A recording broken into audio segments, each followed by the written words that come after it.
Hi, everyone. This is Marina Kukla and Laura Faith again. We're here to introduce and demonstrate another of our core CBTw facilitator techniques. This one is listening for and reflecting behaviors and behavioral patterns related to work. Again, we'll present a couple of different scenarios and a couple of alternative facilitator reflections that you might use. As I've said in the past videos, these are just a couple of good ones, but there would be many appropriate reflections that you could use. Again, the idea is to reflect these patterns back to veterans, and so they can think more deeply about them and apply the material and hopefully grow an insight and think about, how to change the ones that are maladaptive. So in this first scenario, in considering problem solving towards benefiting work goals, veteran Laura thinks about what problems she's experienced with work. I keep getting these jobs that are first shift, and I can't get up that early. Show up late or I call in, and then the next thing I know, they fire me.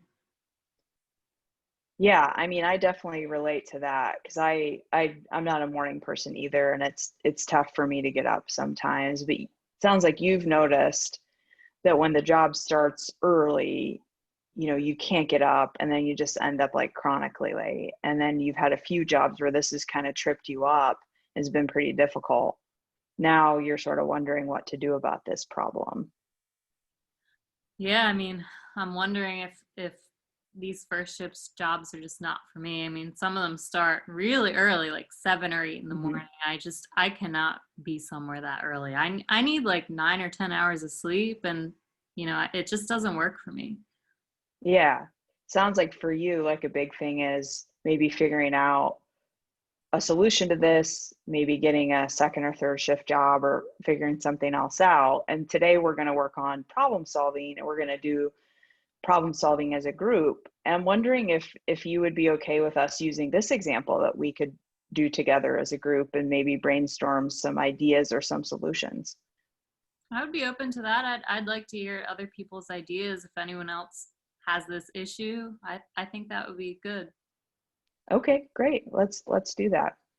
So you'll see there that I did a couple things. One, I used appropriate self-disclosure to kind of relate to what Laura's experienced, which is true. I'm not a morning person. And obviously this comes up a lot for people who have SMI and who are taking medications and they can't get up, and sometimes it's unrelated to medications. The second thing I did was what we often do when we do the group didactic exercises, like in this case, problem solving, is that we use a real example, a real situation that someone's experiencing. So I've asked Laura if it's okay if we use her example and do it together as a group.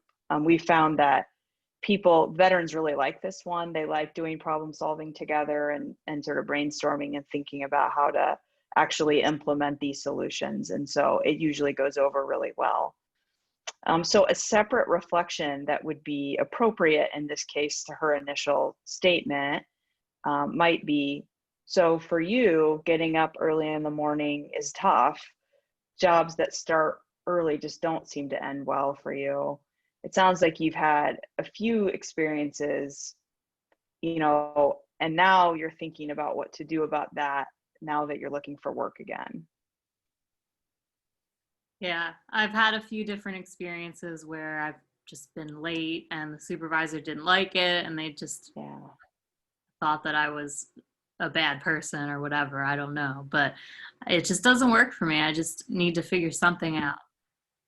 Yeah, so wow, you're even thinking that they thought you're a bad person or they looked down on you, when really it was just that it's just really hard for you to get up and you need a lot of sleep.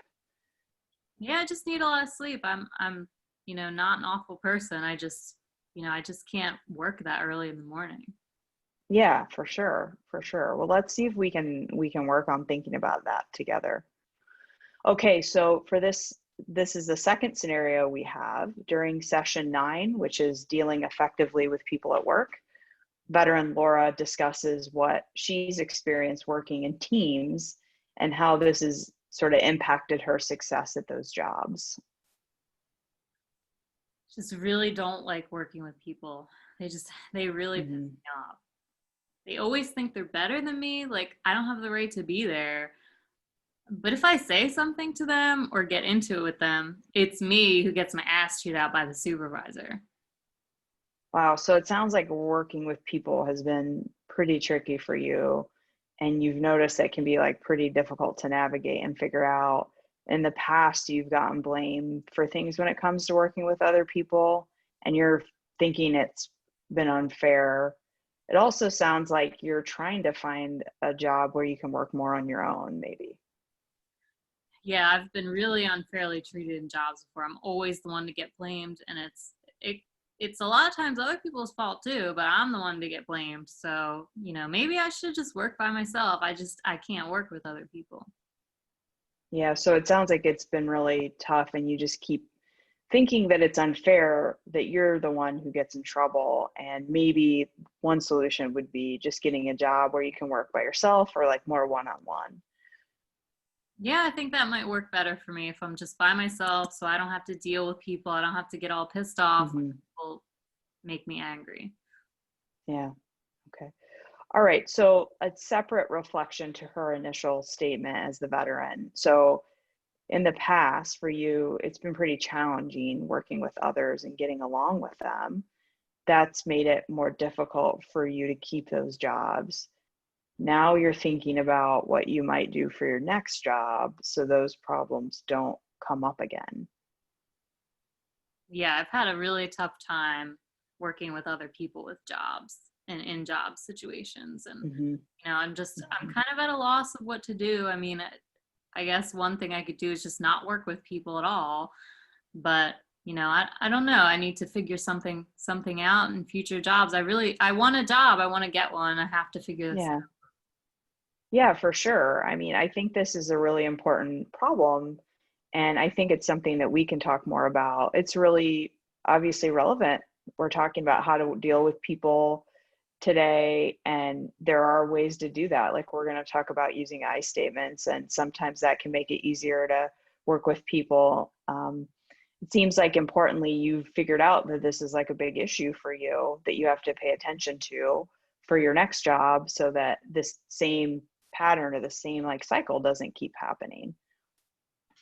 So for that scenario, you'll notice that what I didn't do was tell Laura as the veteran, oh, here's your problem. You're the issue at work. Like you can't get along with people. You just need to do better.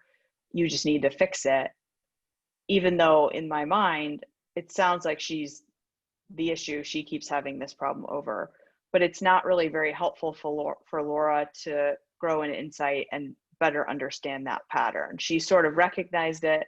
I reflected it clearly, or tried to, and then we thought about what's the next step. And so as she thinks more about that pattern, and this would be a good chance for other veterans to chime in too. So I could have also asked other people to say, have you had these issues, or what has it been like for you to work with other people? What happens when it's tough, or when you start having conflicts with people, and then getting other people's input. And the obviously the material takes you through all of this too, where you go through thinking about these different issues that people commonly experience, one of those being conflicts or difficulty getting along with people. So in some circumstances I might have been more direct with her depending on our level of rapport and where we were in this sort of therapeutic process. But here I felt like I had to kind of tiptoe the line a little bit to reflect this pattern, but to not just say, well, here's your problem and here's how you need to fix it.